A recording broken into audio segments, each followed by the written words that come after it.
أحسن الله إليكم. قال رحمه الله: الحديث الخامس: عن أم المؤمنين أم عبد الله عائشة رضي الله عنها أنها قالت: قال رسول الله صلى الله عليه وسلم: من أحدث في أمرنا هذا ما ليس منه فهو رد. رواه البخاري ومسلم. وفي رواية لمسلم: من عمل عملا ليس عليه أمرنا فهو رد. وقد علقها البخاري. هذا الحديث مخرج في الصحيحين أيضا، والرواية الأخرى عند مسلم: من عمل عملا ليس عليه أمرنا، وهي عند البخاري أيضا لكن على وجه التعليق.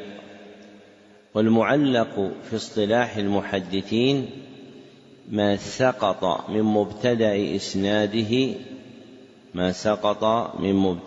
إسناده فوق المصنف واحد أو أكثر. ما سقط من مبتدأ إسناده فوق المصنف واحد أو أكثر، كقول البخاري مثلا: حدثنا عبد الله بن يوسف قال أخبرنا مالك عن نافع عن ابن عمر. فلو أسقط شيخ البخاري فقال البخاري وقال مالك عن نافع عن ابن عمر سمي هذا معلقا. وكذا لو أسقط شيخه وشيخ شيخه أو من فوقه إلى النبي صلى الله عليه وسلم فإنه يسمى معلقا. فالحديث باللفظ الأول متفق عليه، وأما باللفظ الثاني فلا يقال فيه متفق عليه، ويقال رواه مسلم وعلقه البخاري. وفي الحديث بيان مسألتين عظيمتين: الأولى في قوله صلى الله عليه وسلم: من أحدث في أمرنا هذا ما ليس منه، ففيه بيان حد المحدثة في الدين التي سمتها الشريعة بدعة، فبينها النبي صلى الله عليه وسلم بأربعة أمور: أولها أن البدعة إحداث، وثانيها أن ذلك الإحداث في الدين لا الدنيا، وثالثها أنه إحداث في الدين بما ليس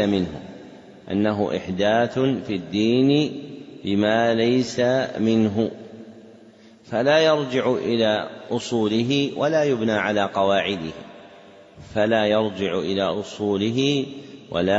على قواعده. ورابعها أن هذا الإحداث في الدين بما ليس منه يقصد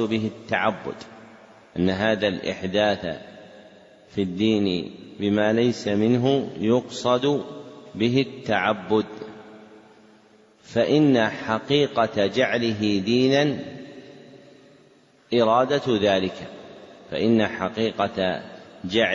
دينا إرادة ذلك. فالمتدين بدين يريد به حصول العبادة. فالحد الشرعي للبدعة أنها ما أحدث في الدين مما ليس منه بقصد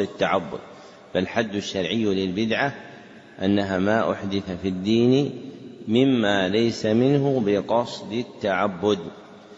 أما المسألة الثانية فهي بيان حكم البدعة في قوله صلى الله عليه وسلم: رد، أي فهو مردود، فالبدعة مردودة على أصحابها.